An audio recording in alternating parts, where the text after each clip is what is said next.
দেখুন, আজকে সারা পশ্চিমবঙ্গ জুড়ে আমরা কয়েকটি বিষয় নিয়ে আর আন্দোলন করছি। তার মধ্যে বিদ্যুৎ মাসুল।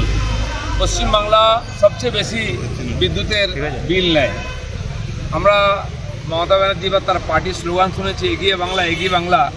কেবল বিদ্যুতের বিলে এগিয়ে বাংলা, কেবল জিনিসপত্রের দামে এগিয়ে বাংলা, খুন ধর্ষণ লুটপাট দুর্নীতিতে এগিয়ে বাংলা, নাকি মানুষকে পরিষেবা দেওয়ার দিকে এগিয়ে বাংলা হওয়া উচিত? এই ব্যাপারে বিদ্যুৎ বিল বাড়িয়ে এগিয়ে বাংলা আমরা চাই না, তাই রাস্তায় নেমেছি।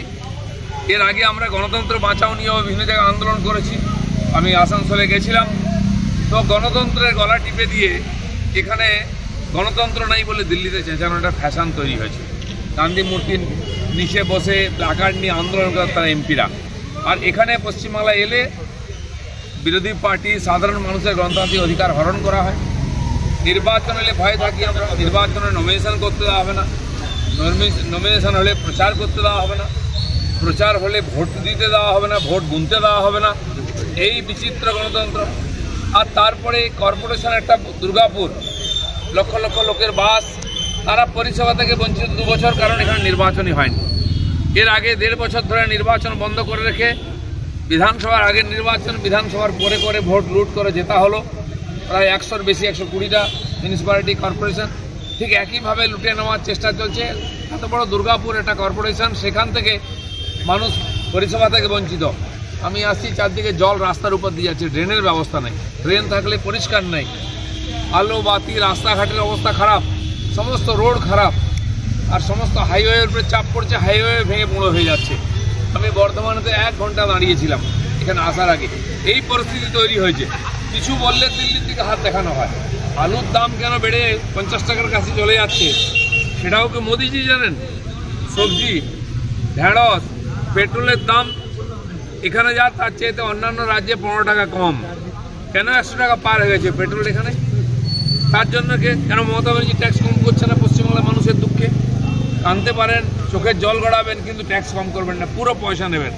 সব জায়গায় কাটমানি খাওয়ার অভ্যাস হয়ে গেছে। তো এই সমস্ত এর বিরুদ্ধে আমাদের আন্দোলন চলেছে। দুর্গাপুরেতে উচ্ছেদ, এখানে যারা ডিবিসি জমিতে বসে আছেন, ডিএসপি জমিতে বসে আছেন, তাদেরকে জোর করে উচ্ছেদ করা হয়েছিল, সে নিয়ে আন্দোলন করেছি আমরা। পয়সা নিয়ে বসানো হবে, আর উচ্ছেদ হলে তার নেতারা রাস্তায় নামবে।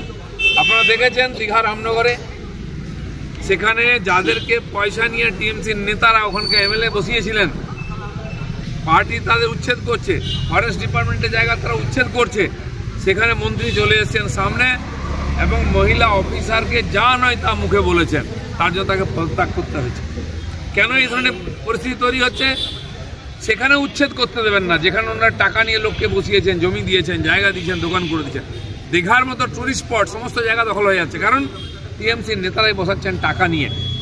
আর সেই সরকারের ডিপার্টমেন্ট যখন খালি করতে হচ্ছে জায়গা, মন্ত্রী সবচেয়ে সামনে এসে যে ধরনের ব্যবহার করেছেন, লজ্জায় আমাদের মাথা নত হয়ে যাচ্ছে। আর উচ্ছেদ কোথায় হবে? কলকাতার ফুটপাথ নেই, রাস্তাঘাট নেই, গাড়ি দাঁড় করাবার জায়গা নেই, হাঁটার জায়গা নেই। সরকার সেই ফুটপাথ উদ্ধার করতে গেছে কোথায়? বালিগঞ্জে, কোথায়? ঠাকুরিয়ায়। সম্পূর্ণ হিন্দু উদ্বাস্তু গরিব মানুষরা যেখানে করে খাচ্ছেন, সেই ফুটপাথ খোলা হচ্ছে। আর বাংলাদেশি অনুপ্রবেশকারীরা, রোহিঙ্গারা যেখানে বসে আছে, রাজাবাজার, মেটিয়াবুরুজ, সেই সব জায়গায় কখনো পরিষ্কার হবে না, সেখানে কোনো উচ্ছেদ হবে না, উচ্ছেদ হবে হিন্দু এলাকায়। এই যে ডাবল স্ট্যান্ডার্ড চলছে, তার বিরোধিতা করার জন্য আমরা রাস্তায় নেমেছি। পশ্চিম বাংলার মানুষ আজকে হাহাকার করছেন, সরকারি পরিষেবা নেই, অথচ ট্যাক্স বেড়ে যাচ্ছে, তোলাবাজি চলছে, সব জায়গায় কাটমানি চলছে। ফ্ল্যাট কিনতে যান কলকাতা আশপাশে এবং সমস্ত বড় শহরে আজকে ফিক্স হয়ে গেছে, প্রতি স্কোয়ার ফুটে পুলিশ 100 টাকা নেবে, নেতা 100 টাকা নেবে, কাউন্সিলর 100 টাকা নেবে। তারপরে প্রথম 300 টাকা দেওয়ার পরে আপনাকে ফ্ল্যাট কিনতে যেতে হবে। সেই জন্য প্রতি স্কোয়ার ফুটে 500 টাকা বাড়িয়ে দিয়েছে। সে দেবে কোথেকে? কন্ট্রাক্টর। আর সেই ফ্ল্যাটে যদি আপনি থাকেন, তারপরে যা হবে, রড থাকবে না, সিমেন্ট বালি থাকবে, আপনি বাঁচবেন 20 বছর, আপনার সঙ্গে সঙ্গে ফ্ল্যাটও মাটির নিচে চলে যাবে। এই যে লুটপাট শুরু হয়েছে, মানুষ চারদিকে দিয়ে শোষিত হচ্ছে, বঞ্চিত হচ্ছে, বলার জায়গা নেই। বলতে গেলে পুলিশ পেটাবে, পাড়ার নেতা পেটাবে, বাড়ি ভেঙে দেবে, বাড়িতে ডিল মারবে, না হলে কেস দেবে। তাই ভারতীয় জনতা পার্টি যেমন প্রথম থেকে লড়াই করে এসেছে মানুষের স্বার্থে, আজকেও রাস্তায় নেমেছে, জেলায় জেলায় আন্দোলন করছি আমরা এই দুর্যোগের মধ্যে। এই আন্দোলন আমাদের চলবে। একটা প্রজাতন্ত্রী বাংলাদেশ গণতান্ত্রিক দেশ, সেখানকার মানুষ ভোট দিয়ে সরকার ঠিক করেন, পছন্দ না হলে তারা আন্দোলন করেন, আমরাও করি। তা সরকার বদল করার অধিকার দায়িত্ব তাদের আছে, সেটা চলছে তাদের আন্তরিক ব্যাপার। কিন্তু যেহেতু আমাদের পড়শি দেশ, ওখানে রাজনীতিক যদি অস্থিরতা হয় আমাদের উপর তার চাপ পড়ে।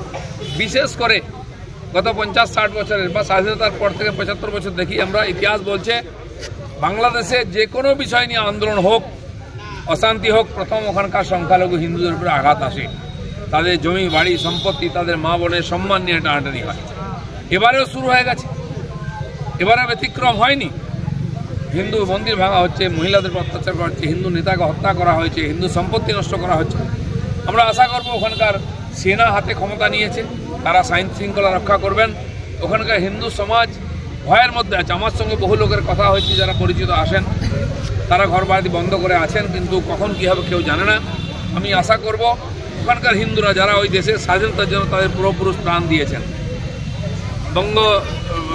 বাংলার স্বাধীনতার জন্য লড়াই করেছেন, প্রাণ দিয়েছেন, জয় বাংলা স্লোগান দিয়ে ঝাঁপিয়েছেন, তারা তাদের অধিকার নিয়ে নিজের পূর্বপুরুষের জমিতে নিজের দেশে থাকবেন, সেই ব্যবস্থা ওখানকার সরকার করবে। আমরা সতর্ক আছি, নজর রাখছি যাতে ওখানকার হিন্দুদের উপরে যে অত্যাচার হয় এখানেও প্রতিক্রিয়া হওয়ার সম্ভাবনা আছে। সেরকম কিছু হবে না আশা করে আমরা আছি। আশা করব শান্তিতে মিটে যাবে, তারা আবার সরকার গঠন করে শান্তিতে থাকবেন।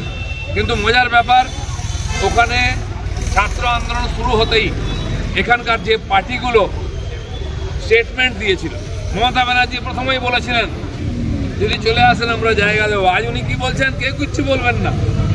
বিশেষ করে বিজেপির লোকেরা কিছু না বলেন, আপনার পৈতৃক অধিকার আছে, গণতন্ত্রটা আপনার একার জন্য, আপনি সব কিছু বলতে পারেন মুখে যা আসেন, আমরা বলতে পারি না। এখানে কি এক পার্টি গণতন্ত্র চলছে? যে কমিউনিস্ট পার্টি সিপিএমের লোকেরা ছাত্র আন্দোলনকে সাপোর্ট করে কথা বলছিল, তারাও বলছে ওই ব্যাপারে কিছু বলা চলবে না, কারণ আপনার রাজনীতির রুটি সেঁকে নেবেন। আর হিন্দু সমাজ যখন মার খাবে তখন মুখ বন্ধ। আমরা দেখেছি যখন সিএ পারিত হয়েছে, নাগরিকত্ব সংশোধনী বিল, তখন পশ্চিমবাংলার গ্রামে গঞ্জে রাস্তাঘাটে হাইওয়ে রেল লাইনে আগুন জ্বলেছে, ট্রেন বাস পোড়ানো হয়েছে, রেল স্টেশন পুড়িয়ে দেওয়া হয়েছে, রেল লাইন উপড়ে ফেলা হয়েছে।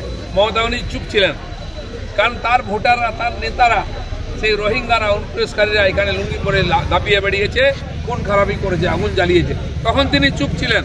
3 দিন আগুন জ্বলেছে, তখন মন্দির পোড়ানো হয়েছে, বিজেপির অফিস পোড়ানো হয়েছে, আর রাস্তাঘাটে লোককে মারপিট ও সম্পত্তি নষ্ট করে 600 কোটি টাকা। কিছু বলেন।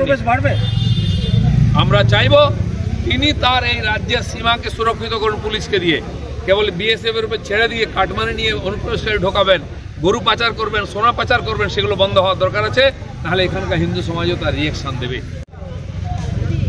ঘরপোড়া গরু সিঁদুরে মেঘ দেখলে ভয় পায়, কারণ কি আমরা 75 বছর ধরে দেখছি ওখানকার হিন্দু সমাজ কীরকম মার খেয়ে আছে। আর যখন উপায় থাকে না, তার ভিটে মাটি ছেড়ে পালিয়ে আসেন এখানে সর্বস্ব হারিয়ে। সেই ভয় থেকে সবাই বলতে আরম্ভ করেছেন আবার সেই পরিস্থিতি হবে কিনা, আবার উদ্বাস্তুর ঢল আসবে কিনা।